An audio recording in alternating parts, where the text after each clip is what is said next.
Hello, this is Uncle Jim. Got some goodies in the mail from Midway. They always have fast shipping, and everything was free shipping and on sale, so that's good. All right, so in a previous video with my 10mm aftermarket barrel, it has a tighter circumference, so the brass doesn't expand as much as a stock Glock barrel. However, with some brass, especially if you could see a bulge here, I was having some issues, every so many out of a batch where they wouldn't even, to the very tight chambering. So, and that's not the bullet, that's just the thickness of the brass. You can see where it's rubbing. All right, so I was using Dillon dies, and they don't have, the Lee factory crimp with the carbide ring that irons everything out. So we're going to see today if that worked or not. So I'll back this out. And we might have hope. I feel resistance right there. So we'll see if we're ironing it out and if it solves my problem. Because I really like that barrel. The rifling for lead and the tighter chamber for longer brass life. Now the Glock barrel will fit these easy. So now we shoot those up, use that for reliability, whatever. So far this barrel has been reliable as long as my brass is in spec. Now I measured this and it's over spec by half a thou, so, and it won't even fit the gauge either. So something's wrong. All right. Then picked up one of these case length gauge for the prep station so you can trim your brass. Do I need one in 10mm? I might not. We're going to find out. I've noticed the brass is different lengths. I have a bunch of mixed brass from different brands. I don't know if some of them are long enough to trim, that got too long. But we will see. Worst case scenario, I can take down some of the tip and make it so all the brass is the same length in spec. So worst case scenario. So it was worth it. It was on sale. All right, to get the free shipping, I got a 2 cav. All right, so 40 10mm bullet. This is light for caliber. There was no inspection label on it, not even a number 1 or 2. They stopped doing Shirley and Ginger because we were having so much fun, on our videos on Shirley and Ginger. Then they went to number 1 and 2. Well, there's no label on it at all now, or at least this one. So I went with this. And I don't have anything light for caliber. Usually I'm right on or heavy per caliber. It's going to be my first light per caliber something for 10mm. And the reason I bought it was the bullet design. That is like my tack driving 45 bullet. It looks almost identical, so I have lots of hopes for this. And we can get them screaming in a 6-inch barrel like this, so what the hell, 2 cav. So we'll try that also. All right, let's see if we can iron out some of those fatties. So run a ram up, run it down until it touches. We're going to use the Tin Man wrench on these funky rings here. All right, and I'll just, right there's good. Got the stem backed out. Let's see if we iron this baby out. Well, I definitely felt it fore and aft. And it's nice and shiny where the bullet was. What do you know? Okay, the ogive on the bullet I can feel now, but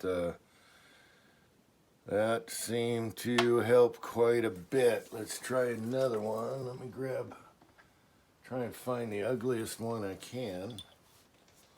All right, so this one won't go in. It's rubbing on the diameter here. I just have it on the single stage for now. If it works, I'll put it on the turret press. Definitely can feel it. And you can see that it's shiny. All right, and then Julio wanted me to pull a bullet to see, but maybe I'll do that later.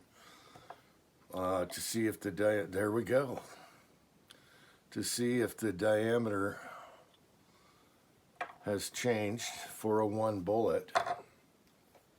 Maybe I have a dummy I can do, and then I'll do that for Julio. Do I have a dummy? Yeah, I do have a dummy. I don't know if this is a fat dummy or not, though. No, that one works good. But we'll try this. This one already works good. I don't even feel it on the ring. All right, I think it'll be fine. I don't think it's sizing the bullet that far down, and these are harder bullets. So, okay. These might go in the turret. I think that solved the problem, and it's because I didn't have the Lee factory die for this.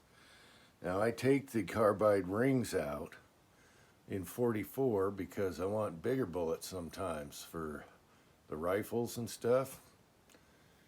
But sometimes that carbide ring does help, especially a semi-auto. Revolvers, not really. All right, win-win. Okay, let's do a quickie trim to see if this is worthwhile or not. This is a .982 to .992 trim length. Case length gauge. We have the adapter on here. I have that screwed all the way down. You want to make sure of that. And that the brass is sized and decapped. All right, so this is a .989. All right, so we'll see. Yep, and I'm trimming a little bit, just a hair. All right, so that just trimmed a hair.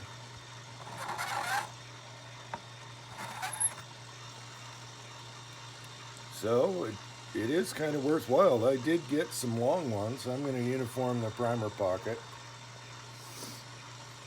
All right, do I have the right size? No, that's small.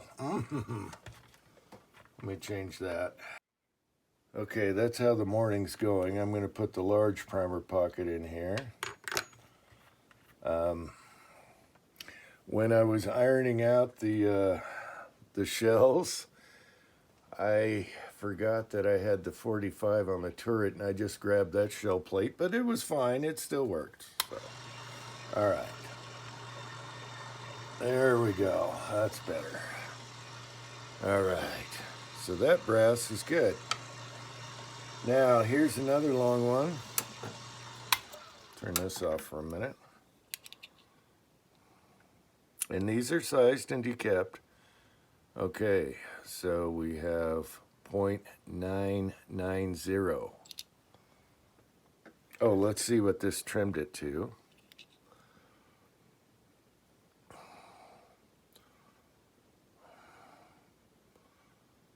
.987. Interesting. I thought it'd be lower than that. In the Lyman manual, it says trim to the minimum .982, but that's kind of low, Joe. All right, let's try this again. And this one's longer, so we'll see. Oh, yeah. It's kind of just straightening it out more than anything.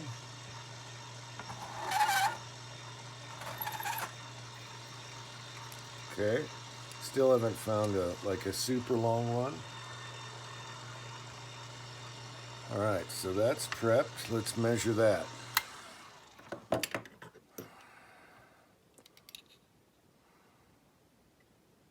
Yeah, what was the last one? 988. Okay. Is that what the last one was? Yeah, .988. So that's good. It's consistent. That's good. So this is worthwhile. I did run into some really long ones, but I couldn't relocate that brass. It might be a different brass. I have different batches, and I grabbed these out of one bin. So this is a hair longer also. Nothing. All right. Now what I could do, and again, you want to make sure this is all the way down to the cutter. What I could do is take a tiny bit off of the tip of here, because it rides on this steel piece here when it comes through the primer pocket. And take just a hair down so it would do like maybe 0.987 or something like that, so you can get all your brass pretty consistent. All right, so what did this measure to? It didn't sketch at all. Yeah, that's why. It's 0.984. All right, so our brass varies, and these are all different brands. All right, let's just do one more so I don't bore you. It's about 0.985 and a half. Okay, I doubt this will touch anything. But again, I can knock this tip down so everything is consistent without making them too, I don't want a minimum length. I want them in between. They're not going to grow that much at all. Yeah, I just felt one little sketch on that one, so. All right, so is it worth having? Yes, I think so. I'm going to run into some longer ones, and I'm just going to knock just a hair off of this tip, maybe a thou or two, so everything is very happy and all the brass is consistent length. And that way when we seat and everything, it's going to be good. And also it's good to, you know, do your uniform the primer pockets one time, and then you don't have to worry about it for a long time after that. All right, so yeah, that was worth it. 9mm, I do, you know, my magnums, definitely, and rifle, okay. Okay, so the factory crimp die, the carbide ring, sure did help with the thicker brass, and this also is going to be a help, I think. So I might knock the tip down just a hair so they're all about 986. That way my shorter 984s are close enough, and I don't have to grind down a lot on the longer ones. So I think that's going to be a happy spot. All right, so when I'm in the mood, I'll go through all my brass, size them on the correlator, uniform the primer pockets, and size the brass, and it'll be good to go for a long time. All right, I was gonna try and squeeze this in on this video, but I think I'll just save that. What I want to know is how these drop, and if I'm getting 401 before powder coat. So I think I'll chuck some wheel weights in the casting pot, and we'll see what happens. All right. Catch you on the next one. Thanks for watching.